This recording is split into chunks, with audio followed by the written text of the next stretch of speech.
Let's talk about thrombotic microangiopathy.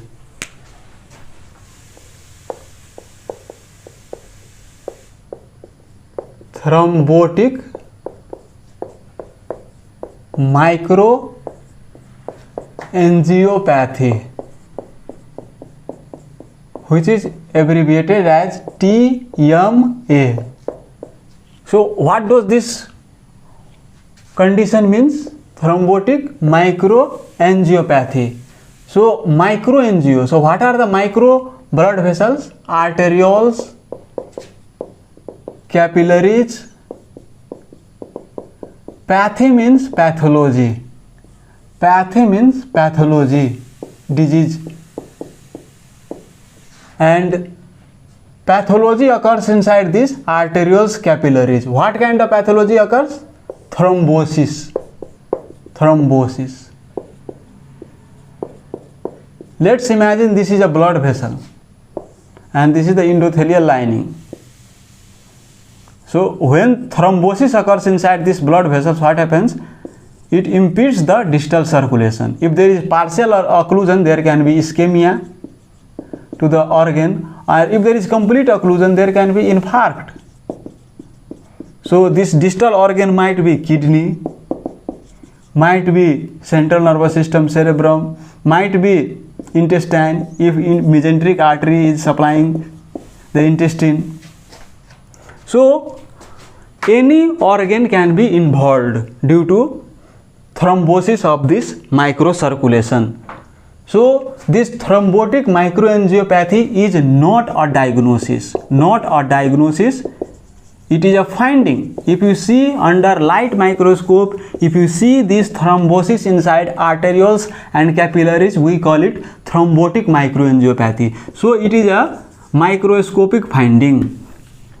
Microscopic finding. Thrombotic microangiopathy is a microscopic finding. It is not a diagnosis. So what are the conditions where thrombotic microangiopathy can occur? There are many conditions. So let's list them out. First is thrombotic thrombocytopenic purpura. Thrombotic thrombocytopenic purpura, abbreviated as TTP. It can be hereditary TTP or can be acquired TTP. Acquired means if there is some infections like bacterial, viral infections, COVID infections, HIV. So any infections or other autoimmune inflammation like in SLE, or if there are prothrombotic conditions, acute prothrombotic conditions like in antiphospholipid syndrome, or drug-induced thrombotic microangiopathic or TTP. So it can be hereditary or it can be acquired. So one is TTP. Next is hemolytic uremic syndrome. Hemolytic uremic syndrome, HUS, due to Shiga toxins. Third is atypical HUS.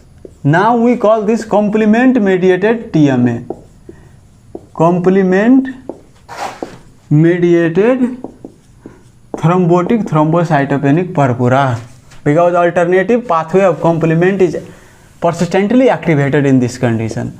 Fourth is malignant hypertension. Fifth is scleroderma renal crisis. Scleroderma renal crisis. Sixth is malignancy, metastatic cancer.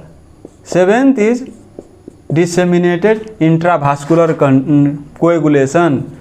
Eighth is autoimmune conditions like SLE, antiphospholipid syndrome. So these are some of the conditions where you can see thrombotic microangiopathy. Now let's discuss each one separately. So first of all, we'll be discussing TTP, thrombotic thrombocytopenic purpura. So what is TTP? As the name implies, thrombotic. So thrombosis is there, thrombocytopenic, platelet is low, and purpura means skin is involved. So thrombosis inside microcirculation, low platelet and organ involvement. One of the organ is skin. So what is the basic underlying pathology in TTP?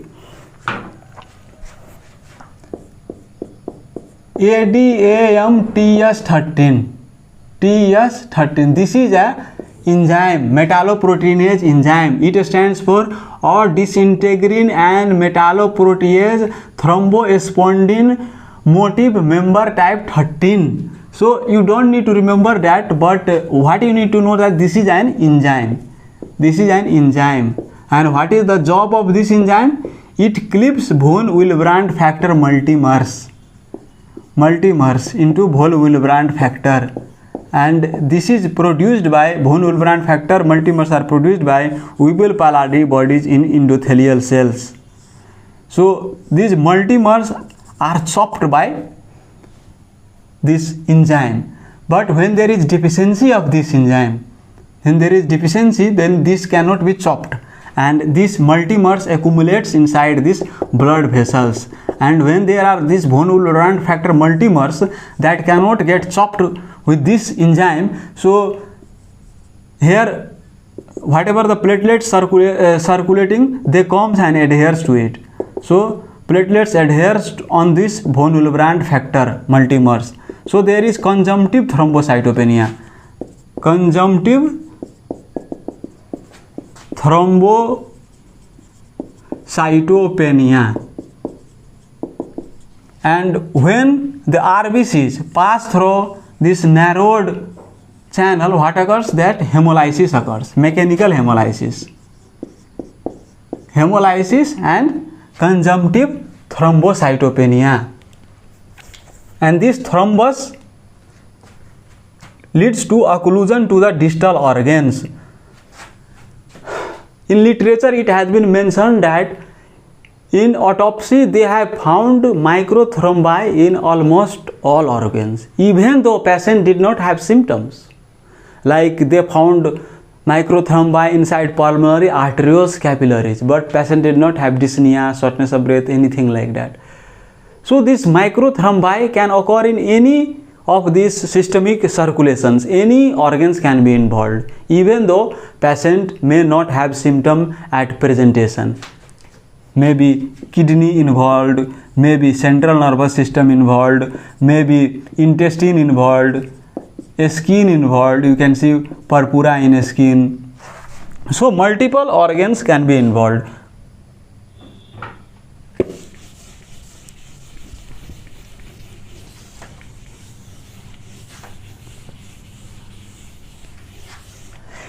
In literature, they have written that even though there is deficiency of ADAMTS13, deficiency means that less than 10%, even in that condition, patient may not have clinical features, symptoms. So they call that second hit is required to manifest the disease. So second hit can be any type of inflammation that can be either due to infections, either bacterial, viral infections, or autoimmune related inflammation like in SLE, or acute prothrombotic conditions like in nephrotic syndrome or pregnancy. So when there is acute insult, second insult in a patient with underlying deficiency of ADAMTS13, then patient manifests symptoms. We also have seen some cases where after treatment ADAMTS13 normalized and we discharged patient, and on follow-up we found that ADAMTS13 was decreasing, less than 10%, but despite that patient did not have symptoms.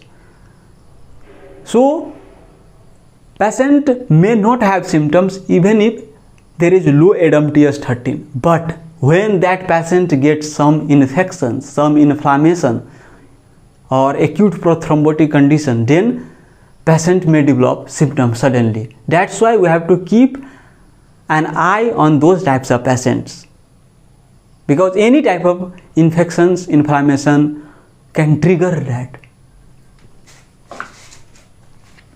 So second hit is required to manifest symptoms even there is low ADAMTS13. So this is about pathophysiology. Now let's talk about clinical features.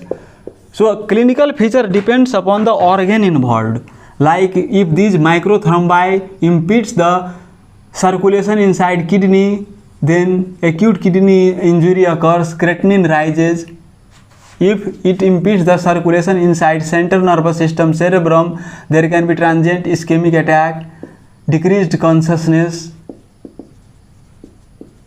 If it impedes the mesenteric artery, patient may develop bloody diarrhea, abdominal pain.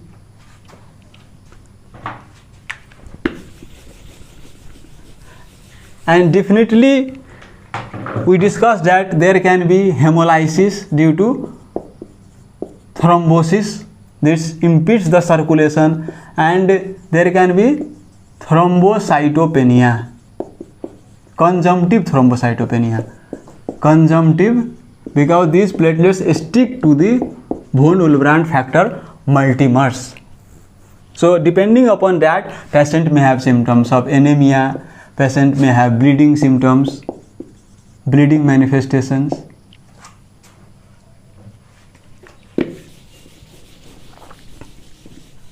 And patient may also have symptoms of the underlying triggers that triggered this thrombotic microangiopathy, like infection. So in COVID times we saw a lot of TMA cases due to COVID. So virus infection can trigger, or other infections, bacterial infections also trigger, and there also have been some case reports of malaria triggering TMA, thrombotic microangiopathy. So bacteria, virus, parasites, protozoa, these can trigger thrombocytopenic purpura. So this is about clinical features. Now talk about investigation. So we start with CBC, where we can see low hemoglobin, low platelet count. In peripheral blood smear we can see cystocytes.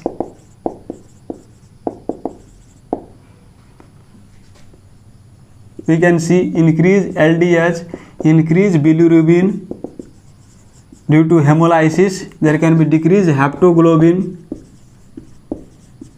This bilirubin is indirect fraction due to hemolysis. Creatinine can be raised if kidney involved, but they say that creatinine is generally less than 2 mg per deciliter.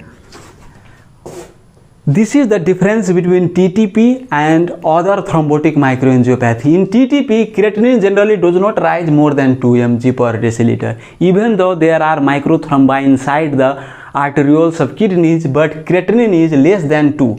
If you see creatinine more than 2, you should suspect other thrombotic microangiopathy.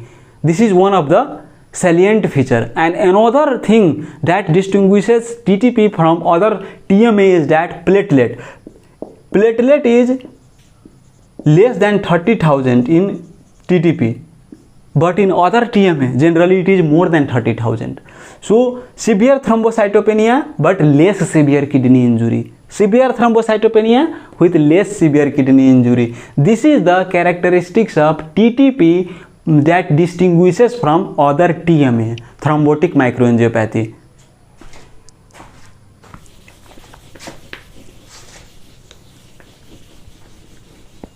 And definitive diagnosis is confirmed with ADAMTS13 level. But this report can take up to 2 weeks to come. So we have to start empirical treatment because this has high mortality, 90% mortality. But if you initiate timely plasma exchange, plasmapheresis, then mortality can be reduced by 90%. If not treated, mortality is 90%, but if timely plasma exchange can be done, mortality can be reduced by 90%. That's why I call this medical emergency, TTP. So ADAM test we can take up to 2 weeks to come report. So in the interim, what we can do? We can do plasmic score to estimate the probability of TTP for starting plasma exchange. So what are the components of plasmic score? P stands for platelet. Platelet less than 30,000. If platelet is less than 30,000, it gets 1 point. L stands for hemolysis. It means there is indirect bilirubin greater than 2, increased retics, then it also gets 1 point. L for hemolysis. A for there should be no active cancer. If there is active malignancy, we talked that malignancy can also cause TMA. So there should be no active cancer. If there is no active cancer, 1 point. And S stands for no stem cell or solid organ transplant in the past. Solid organ transplant. Because if there is solid organ stem cell transplant, that may be the cause of this TMA like picture. So you have to exclude active cancer and stem cell or solid organ transplant. M stands for MCV. MCV less than 90. If it is greater than 90, it can be due to cobalamin deficiency. That's why MCV should be less than 90. I for INR. PT-INR should be less than 1.5. If greater than 1.5, it can be due to DIC. And C stands for creatinine. Serum creatinine should be less than 2 mg per deciliter. If greater than 2 mg per deciliter, it can be due to other TMA. So platelet, if greater than 30,000, can be due to other TMA rather than TTP. If creatinine greater than 2, it can be due to other TMA rather than due to TTP. And you have to rule out active cancer, solid organ transplant. PT-INR should be less than 1.5. So P for platelet, L for hemolysis, A for active cancer, no active cancer, S for stem cell or solid organ transplant, M for MCV, I for INR, C for creatinine. So there can be easy remembering if you remember like that. So if the score is 6, 7, then we can call that has high probability of TTP, and we have to start plasma exchange. But if it is 5, then there is intermediate probability. We have to corroborate with clinical features. So what is the treatment of TTP? Treatment, in addition to supportive management, we have to do plasma exchange, plasmapheresis until the symptoms improves. In the interval of 2 days, we can do plasmapheresis. Since our setup does not have plasmapheresis facility, we have to refer patients. So in the interim, what we can do is that we can do plasma infusion and refer the patient. If we do plasma infusion, it replaces ADAM TS13. But if you do exchange plasmapheresis, it replaces ADAM TS13 and also removes the antibody against ADAM TS13. So this has dual advantage. Removes antibody and replaces ADAM TS13. Also glucocorticoids.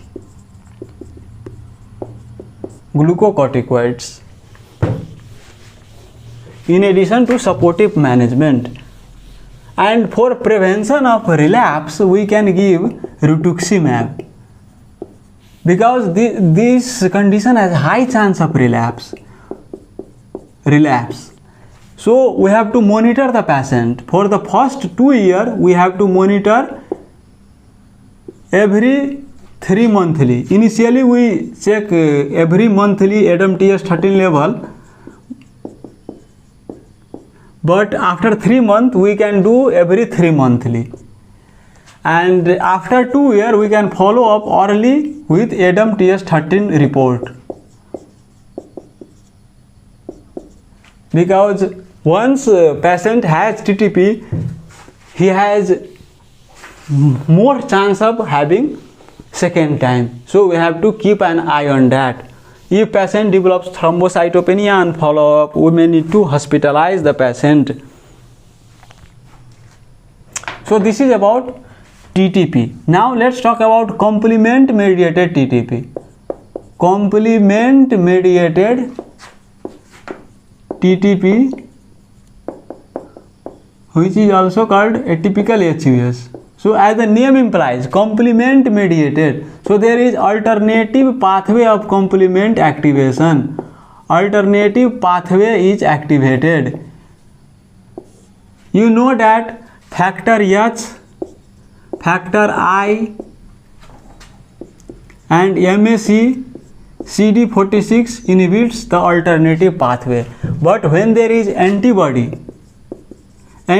against this, then there is constitutive activation of this alternative pathway that leads to formation of C5b9 membrane attack complex. This membrane attack complex inserts inside the endothelial cells and damages the endothelial cells and incites the thrombosis and the subsequent microthrombosis inside the arterioles, capillaries. And why do we need to know that? Because if you check the C3 level, then it can be normal. Sometimes decrease, but can be normal, C3, C5. And there may be undergoing alternative pathway of complement activation. And we have to suppress this with eculizumab, ravulizumab.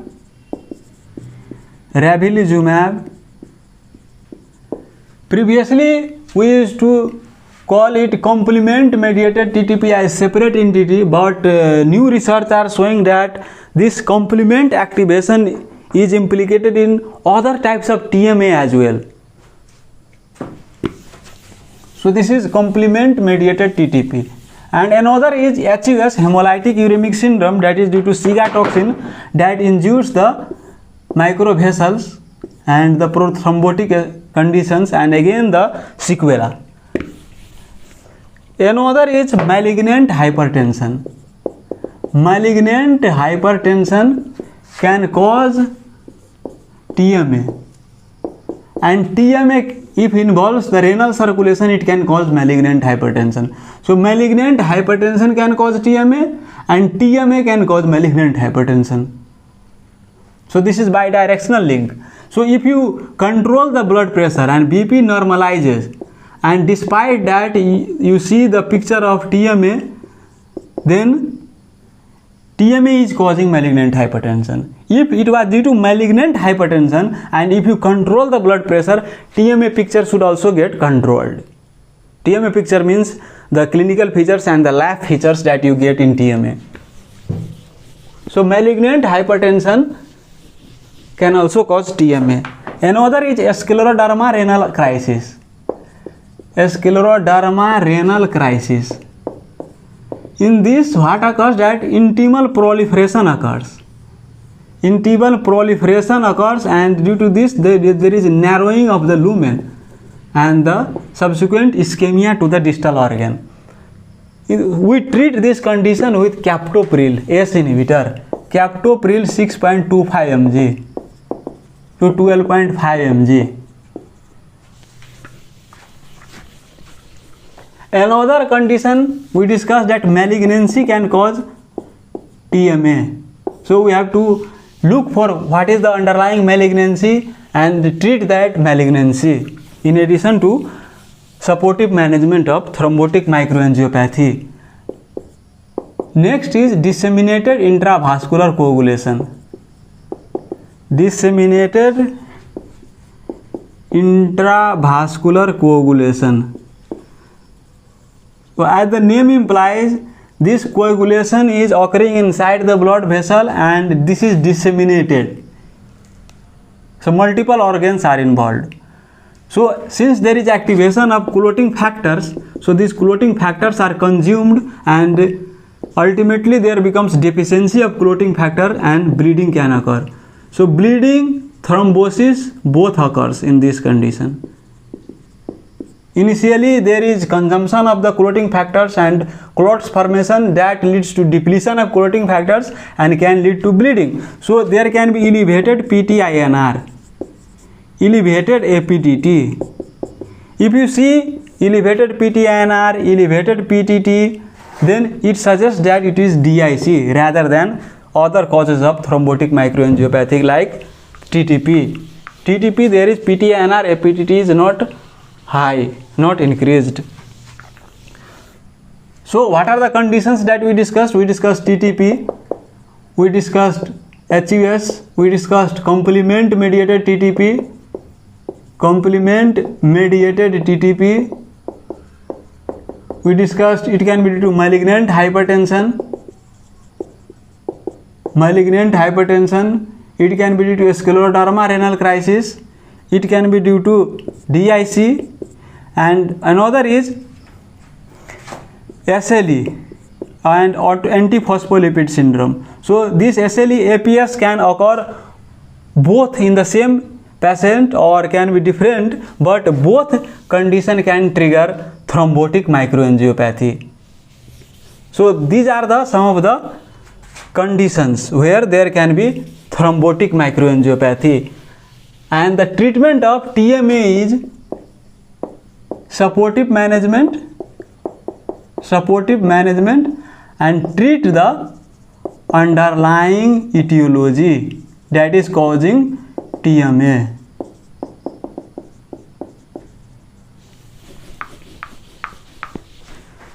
So I hope this was helpful. If you have any questions or concerns regarding thrombotic microangiopathy, you can comment it down and I will be happy to answer it. Thank you.